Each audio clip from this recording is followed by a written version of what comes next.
Hey, I'm Hema Karthik. I'm a smart contract developer who's won multiple hackathons, and I'm going to tell you exactly why hackathons is the best thing you can do for your Web3 career. I'm going to tell you exactly how to plan, how to execute your hackathon strategy, and win some potential prizes, and even launch your own startup out of it. Let's get started. So, what is a hackathon in the first place? It's an event where programmers, product managers, designers, full stack developers all come together, work on an idea, and solve the challenges in it. These challenges may be outlined by the organizer, or you may be given a theme to work on and solve those problems. You can make the best out of any hackathon if you don't approach it with a coding competition mindset. What is not a hackathon is, see, anytime you hear something related to hack, you immediately think of, oh, hacking a social media account or anything to do with a black hat or white hat hacking. It's not. Hacking is essentially, solving any challenges, right? That's put in front of you using code. So if you've come across hackathons and thought, oh, I'm not a hacker, no, you are. If you solve any problem with your code, you are a hacker, and hackathons are for you. The reason why you should do a hackathon is it gives you a ground play with so many resources. Mind you, that finding like minded people in the industry who want to solve the same problem as you is so hard than you can actually imagine. And when you put all of the like minded people in one place to actually solve something, you have a lot of overlap with resources and you can form a team and work together and solve things. Second, hackathons in Web3 are huge. They come with a big pot prices, and you can potentially win somewhere between 500 to even 50,000 for your prizes. Once you complete any hack, you can put it on your resume and build your portfolio with it. Let's say someone puts, hey, I've done so and so projects. And there's another resume that says, hey, I did so and so project and this project won a hackathon. Definitely, the latter one is going to be valued very much higher because it has a quantitative proof. Next, it's the best place to experiment your ideas, see what works and what doesn't work, and even get feedback with the people who are organizing it. Most of the time, the organizers would have sponsors. Hackathons are the best place to experiment your ideas and get real time feedback from the people who actually understand the technology that you're working on end to end. You don't have to wait hours and hours thinking, oh, I might get a reply from the DevRel sometime later at night. No. During hackathons, everybody from the technology sponsors are almost always online and they're here to immediately respond to you with all of your doubts when you're building with their technology. Web3 has so many accelerators that are hungry for very productive teams. Once you form a team and win or iterate on your products and improve with your team, you can apply to these accelerators and potentially launch your startup. The most important reason I hack on hackathons regularly is because it's the best way to keep yourself updated with all of the technological processes that's happening. You know, crypto is the fastest growing tech. I've said this repeatedly, but the pace at which crypto is growing is like unimaginable. It's too fast to actually keep up. Yeah, you may get all the news that's happening from Twitter, but you won't have so much of a time to go through all of the documentation and understand the technology behind it and even build with it. But hackathons give you that place and force you to learn those technologies that's actually booming and even potentially win something from it. So it's a win win. You get the technology and you also get to earn some money if you perform well with it. Let's understand how hackathons work. Behind the screens, there are organizations that organize hackathons, and a lot of sponsors come together and run a hackathon anywhere between 3 days to about 2 to 3 months. So, when one hackathon happens, there are multiple sponsors who are pulling their prize money and reward the hackers as an incentive to build on their own platform. These sponsors can range between tools in Web3 or different chains and even apps built on those chains. They come into hackathon with a mindset that they want to put their product in front of developers and help them build something using their product. And in order to build this, they would provide you support in terms of technical and brainstorming, and even sometimes help you with fundraising later. When a hack is set up, these sponsors give a list of requirements that the hackers must qualify in order to win any prizes from them. Apart from these sponsors, the organization that's running the hackathon itself will also have its own judging criteria. There are so many websites where you can apply to hack. For example, Eat Global. Eat Global is the best place where you can hack and be assured that there'll be a fair judging. It's one of my favorite places. Next, there'll be Encode, Angel Hack, and then there are other platforms like HackQuest, Tyco, Dora Hacks, etc. You can go to one of these websites and see the upcoming hackathons that's happening. Most of the times, there won't be any fee that you would have to pay in order to enter a hackathon. It's mostly free. Sometimes you would be required to stake a very small amount, example in case of Eat Global. Mind you, that there are also some criteria that you have to meet in order to qualify or be accepted into the hackathon. It's not like you go ahead, you register for it, and you can start building. Sometimes you have to qualify a certain criteria in order to be accepted into the hackathon. You would receive the communication in mail, whether you're selected or not. They won't be looking for anything extraordinary. You just have to have a decent portfolio with a couple of projects at least, so that they know that you're a real person building in Web3 and not someone randomly applying or even a bot. But when there's an application, try your best to highlight every one of your achievements and what you have done, whether you're new to Web3 or not. Highlight and shill yourself.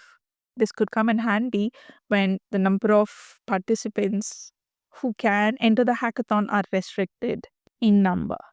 One important thing is hackathons happen in real life and online as an async hackathon.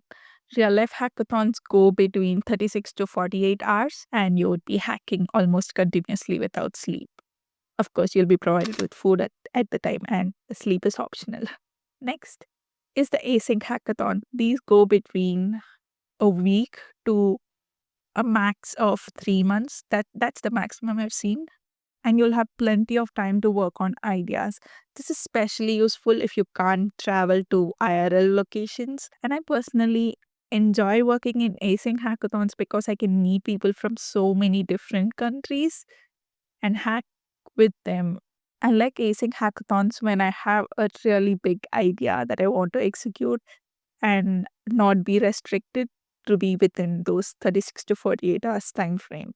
Async hackathons are also focused on people who have a day job and can't, you know, give all of their time to hacking alone. So you can work 2 to 3 hours per day for the length of the hackathon and submit at the end of it. I made this one mistake and I don't want you to make. For example, it's from January 1st to January 21st on the website. I thought throughout the time I would have throughout those 3 weeks, I would have the time to hack.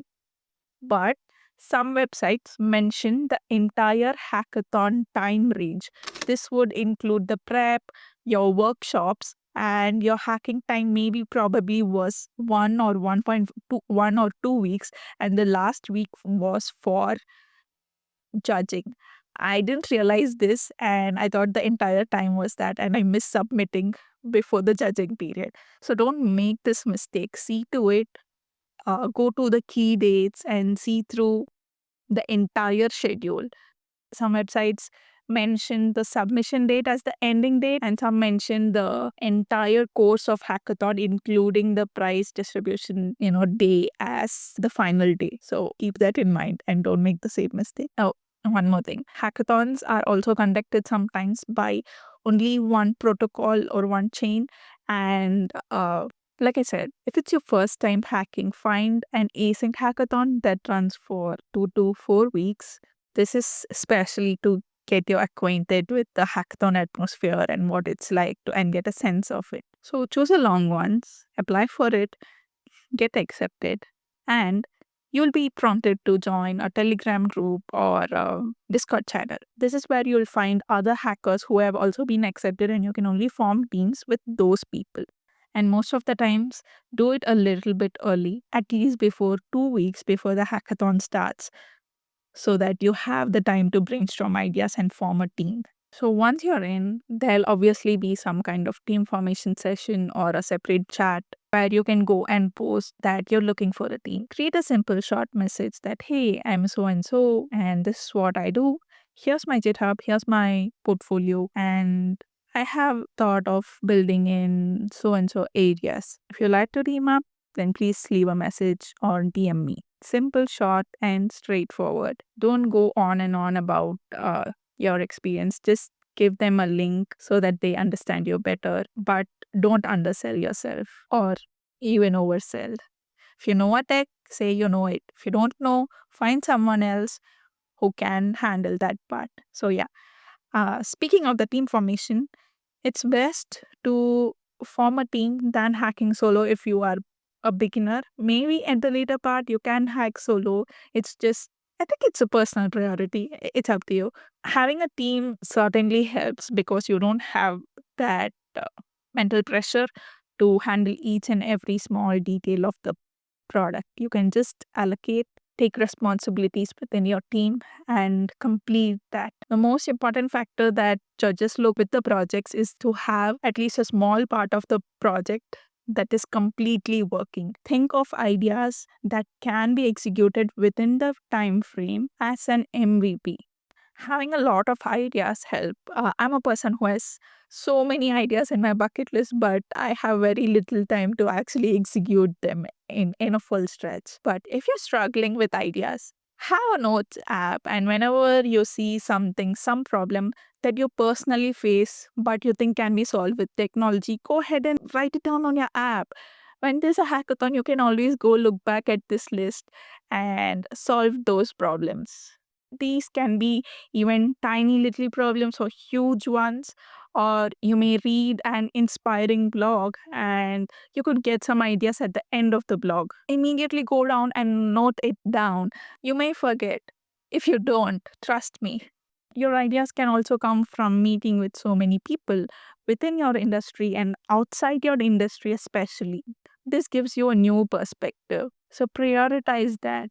Or sometimes it could also come somewhere from using an app and you're like, why did you do this? This could have been done so much better this way. If you think it, just note it down immediately. It's an idea for you to improve and capture that market.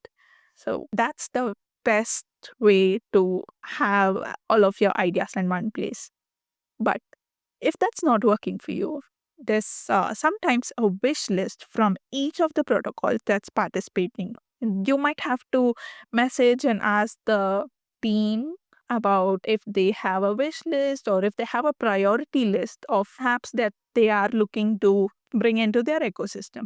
Most of the times they do. When a protocol plans their roadmap, they have a vision of, okay, maybe we are pivoting to AI, and some of the popular apps that in AI are these. So this would be a nice idea. Let's bring in that market, and these apps would help us do this. So even within the protocol, the teams would have some priorities, or they would have brainstormed ideas and have a list. Now, this list is not definite.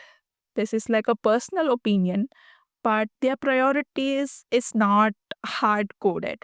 If your app is like super cool, then those priorities, they're obviously going to prioritize yours. So don't force yourself to build for that protocol or their ideas alone.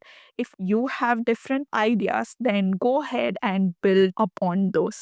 And if that is not there, then go ahead and look at the tracks that they have. I've even tried Gamify one times because I have never experimented with this. I just wanted to do it for the fun of it. So just enjoy the process and don't stress too much about it. What matters is the execution and having a solid team that you can work with on a long term. The main track for each hackathon can be divided or vary between DeFi, SocialFi, now AI, infra, etc. Always don't restrict yourself to doing only any one particular track. I have been stuck at that rabbit hole for a while. Now I'm trying to pivot. I've always been stuck to consumer and DeFi, but only if you have an understanding of other tracks too. It helps to understand other tracks too, so you have a vision of the entire ecosystem. Don't restrict yourself to one particular or a couple of tracks. Experiment with all of them because you might be surprised that what you thought you liked and what you're really good at can be completely different things. Let's say the hackathon is here, nearing, and it's maybe a week away. By this time, you should have read through all of the participating protocols docs, checked out what their latest products are, what are the improvements that they did, and you must have matched all of your potential ideas to their expectation and what are the protocols you can integrate with your idea. Don't overdo it. Don't take one idea and try to fit it into all of the prices that is displayed there.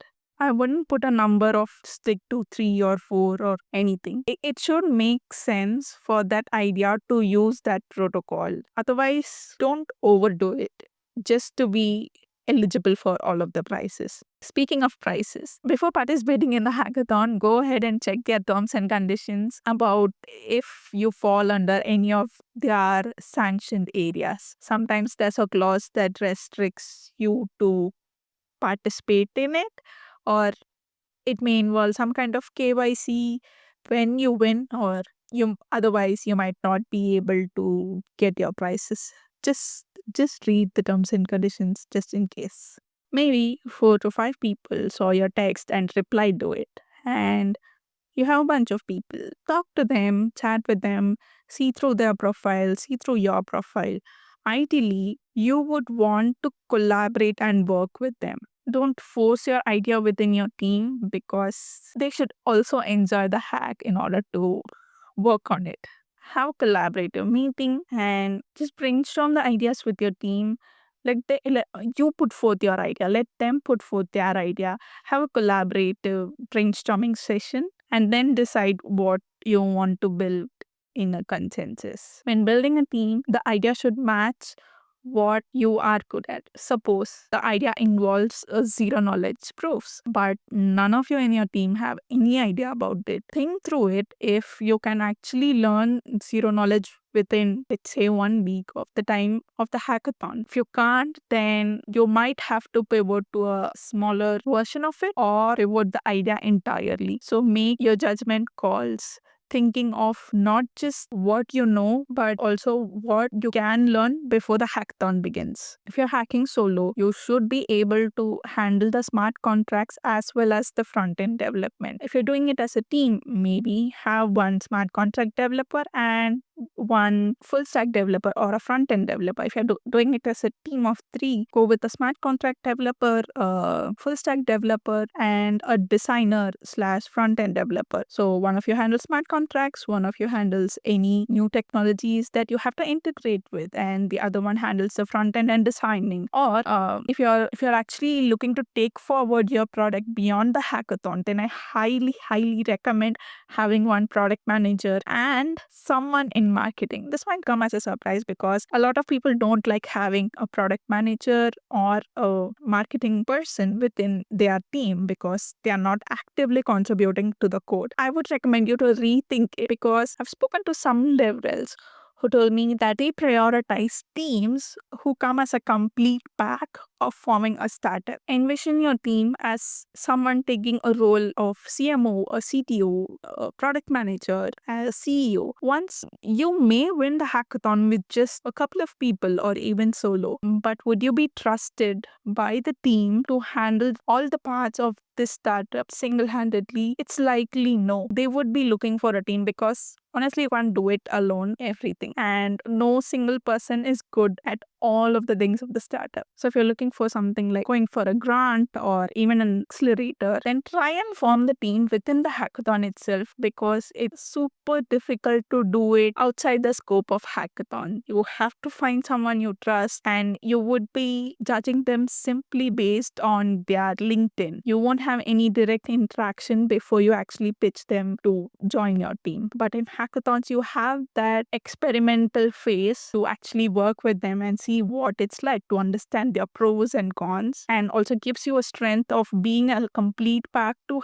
handle this product beyond the hackathon itself. Like I told you earlier, when a protocol sponsors, they are looking for startups who can scale beyond hackathons and not just be that come hack for 24 hours, build something, win a prize, and move on. They want protocols and apps to stay and build on long term. These protocols would be ready to support you only if you have a solid team or convince them that you can handle it solo. Also, be open to people in all variety of aspects, right from junior up until maybe someone with years and years of experience. Don't restrict yourself to only looking for people with your same wavelength or mindset or even time zone. I've seen people prioritizing language. We all speak English. Most people from the world does. Even if they don't, if they're good with skill or tech that they use, then make use of their skills. Form a team globally.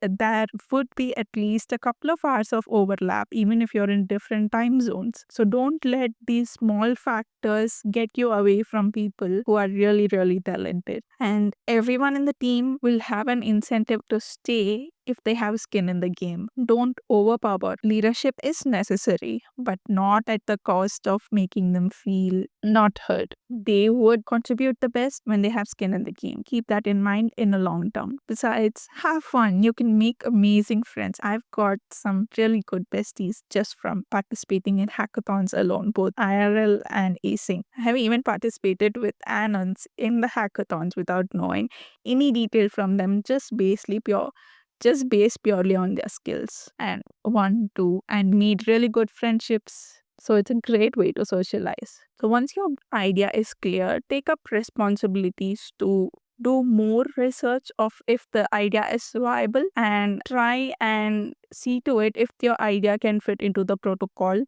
and can be done on time. So your idea is ready. Now just go ahead and battle test it with some simple AI at least.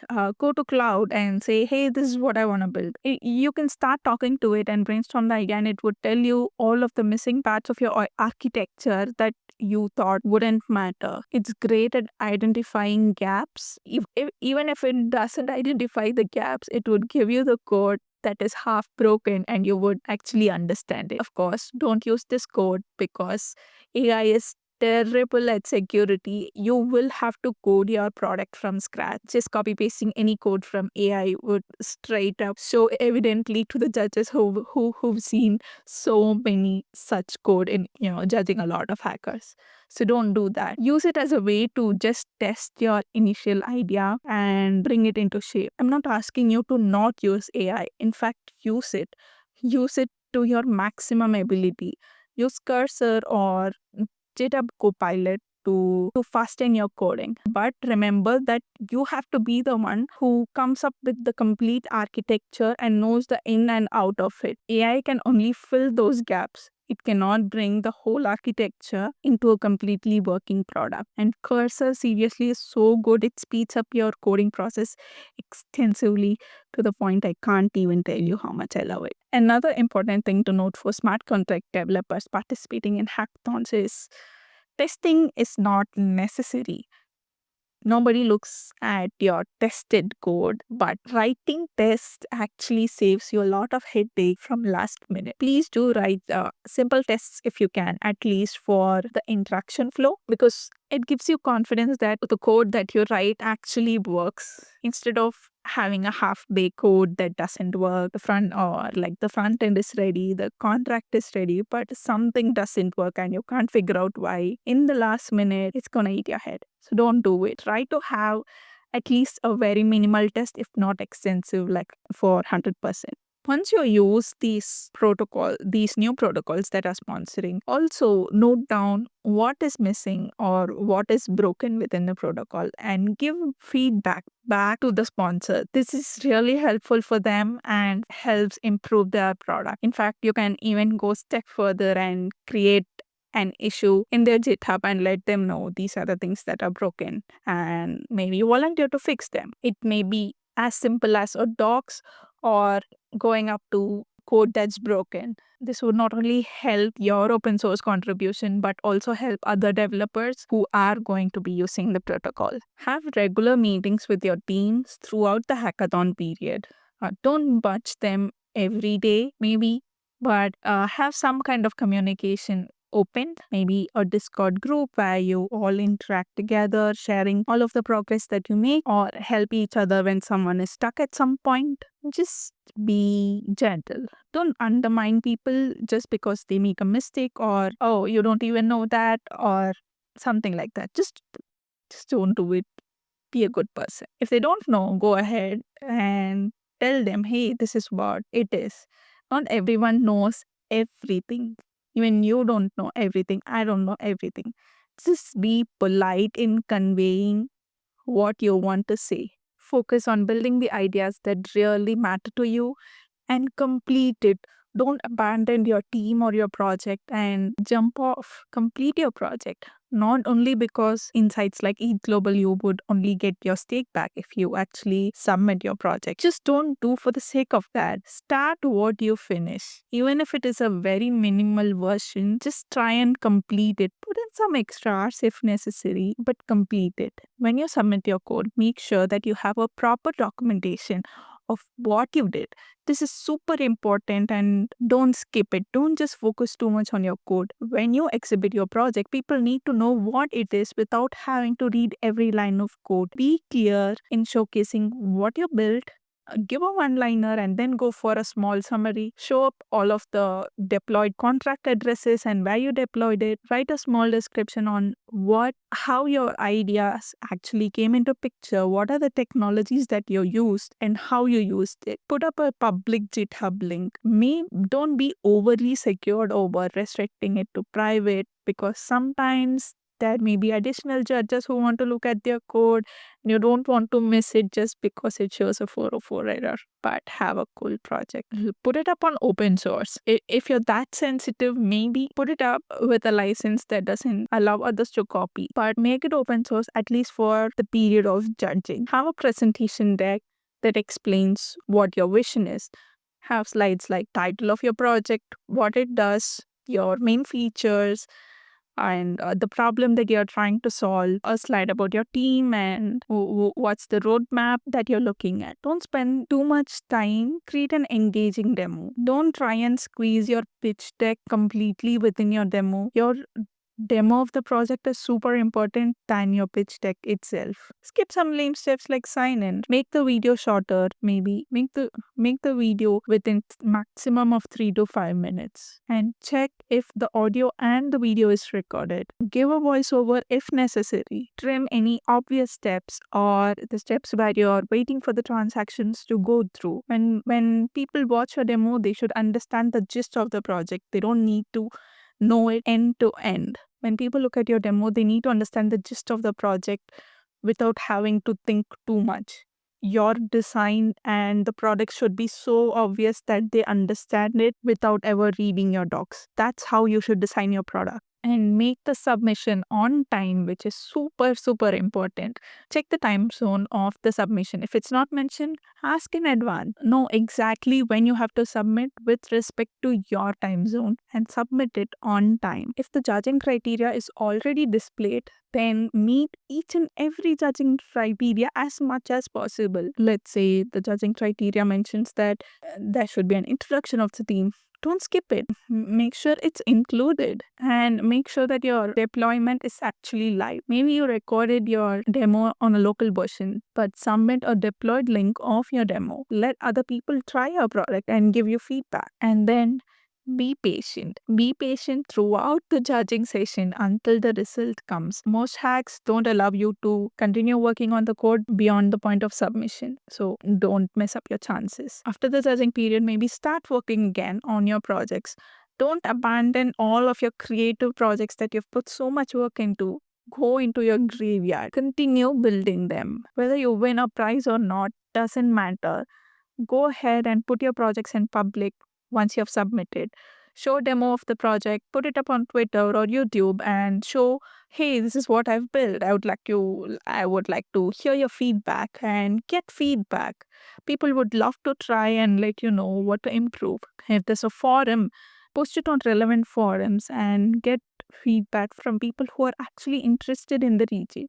With all the feedback, iterate again. Go ahead and apply to accelerators or get grants from the protocols itself. The opportunities are endless.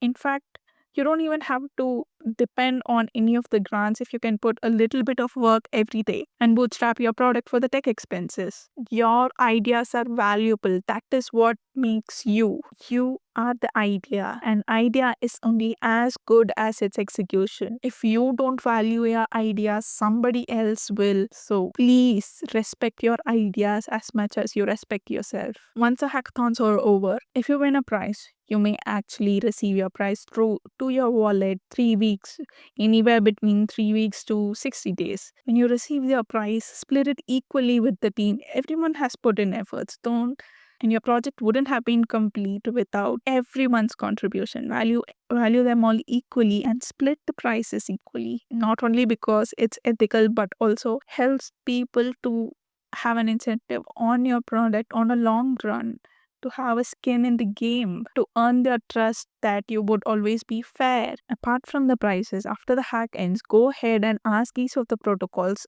feedback about your product. Ask them what can be improved and how you can better align with what their vision is. Also, after the judging, go ahead and ask the judges or even the protocols how you can improve the product. They could have a varied perception. Don't be disappointed or sad because you didn't win a specific prize. Look, most of the times it comes to very basic things. Whether the MVP works or not, the judging may be as simple as whether a circle is better or a triangle is better. Nobody knows. It is completely subjective. But you believe in your idea and you battle test it and make sure you get enough customers to keep you going. Just get honest feedback from the protocols and improve on it if it makes sense. Judging in terms of ETH Global is the best. These feedbacks are even more better when you're in IRL. Judges come forward and even give you ideas of how to improve. Oh, maybe once I even got a feedback that instead of making this a standalone product, go ahead and make it as a widget for a protocol. That's something I would have never imagined, but the judges' feedback really helped me. So go on and ask feedback, not just to one, but to so many different people because each of them are highly qualified to bring you new perspectives from various different industries. Of course, take the best judgment after considering everything because only you know your product very well. But having all these perspectives are so important on a long run in shaping your protocol. People even underestimate how much IRL hackathons brings value to you. You go to a conference to meet people from so many different backgrounds and so many different protocols. People in high places come there, VCs come there. You pay hundreds of thousands of dollars to attend conferences. But guess what? In hackathons, a large portion of those people come too. They have stalls set up. They are here to help you. They are here to advertise their protocol and also help you build yours by integrating with theirs. You have a mutual interest to help each other. Go and make the best use of it. Spend all the time that you have in hackathons before it starts to have a good relationship with them. Understand what they are building, learn about them, make friendships, get Telegram contacts. But just don't overdo everything. It's a great way for you also to understand the leadership in that protocol. You would know if your vibe matches with them. What you thought online might not be the same as how it happens in real life. you would also perform the best if you can align with the people and their ideas. Of course, blockchain is permissionless, but having a good rapport with people from the protocol really helps you. It's the foundation that you create for your protocol and your network. Don't forget that. And one final thing about the merge. Some online hackathons do give you merge after the hackathon has ended. And in IRL hackathons, there are booths, and when you go and talk to them, they do give you merge.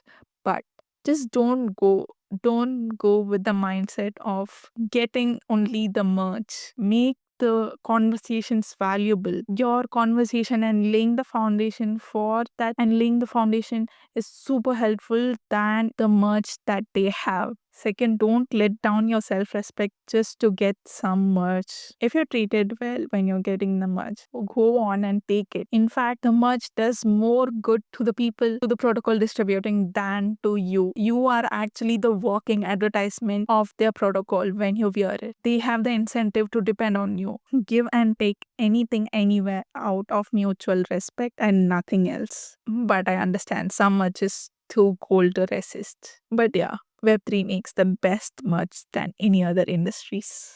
There are so many hackathons coming up. Go ahead and check all of the websites I told you. And don't hesitate to participate. Go and get yourself registered. Only then you'll do it. If you keep on thinking, oh, maybe next time, the time is never going to be right. Don't procrastinate saying, oh, maybe next time, or maybe the next month. Now is the best time.